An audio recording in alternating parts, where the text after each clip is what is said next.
Thoubal district की खांगाबोक लेबा wisdom foundation की बोर्डिंग लेबा क्लास 10 तमलिबा लाकदोरिबा एग्जाम जो थागदोरिबा महिरो एमा ngasi main singduna sire hai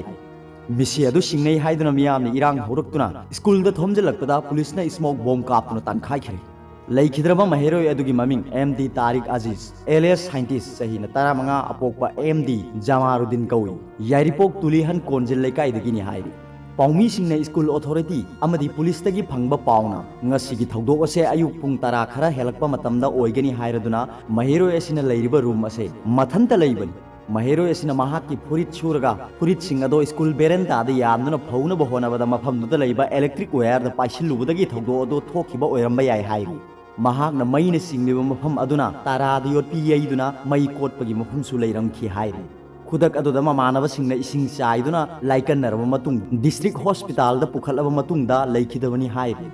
महिरोय सिंगी युंगी मियोय सिंगना फोंदोरकपदा school दगी युमदा पाव हाइरकपा मतमसे ngasi nungtil pung ama tare hairuduna yumgi miyoy singna hospital yorokpa matamda mahiro SSC duna leiramle masa su yamna ingna leirammi hairuduna wari sanaba yaba daita lawba ngamba school gi miyoy amata hospital da leiramkhide haina pendaba hongdokhi यूम मियोय सिंगना doctor का वारी सानबदा महिरोय असे hospital योरको मतमददी डेड बॉडी ओइना पुखलखि हाइना फोंदोखि हाइरदुना मैन सिंगबनी हाइबसे यामना चिंगनिंगाय ओइनी खुदकता मैन सिंगलबदी खजिकतंग खामदेकफम थोकपनी अदुबु करिमता लैते लोइना मैन सिंगलगा तारकपदा लुखमदे यसिनखिबो ओइरंबा या हाइना स्कूल गी मियोय सिंगना हाइरकपा अदुसु यामना चिंगनिंगाय ओइ हाइखि ngasi ase wisdom foundation gisu mahiro singado mama mapa singa unaba numit taba maramna school adu da su mi yamna tinki tungda khoisau narba miyamna misi ase singnai maram aduna school gi authority sing unana ba thomjilaki miyam adu police na thingduna ngai hak leiringai da miyam aduna school gate nam khai na bo honarakpadagi police na smoke bomb kaptuna miyam ado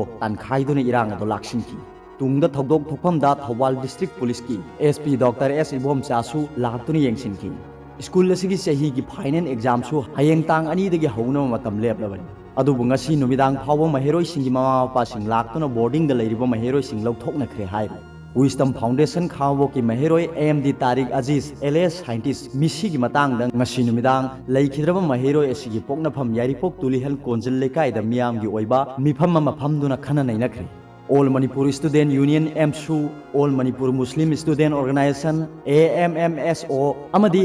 AMMOCOC na singba CSO kaya gi mute singna saruk yadna pangthokiba mifam aduda wangang loi singna misi ase yamna singningai oi School gi authority sing amadi authority sing na wari sanana ba puthokiba mahiroi singna paudam lakhiba sing adusu amaga manade main singlaga berenda dagi targa sibani hai adubu class 10 gi mahiroi ama tinda tasilaga tin aduda karigumba kopsin bana singba amata laiti misi asiga asum malangla langjin puthokadabani haiba wafam sing thamnaki mifam aduda misi asigi matangda JAC ama semki loina na tongan warep kya su lauki hai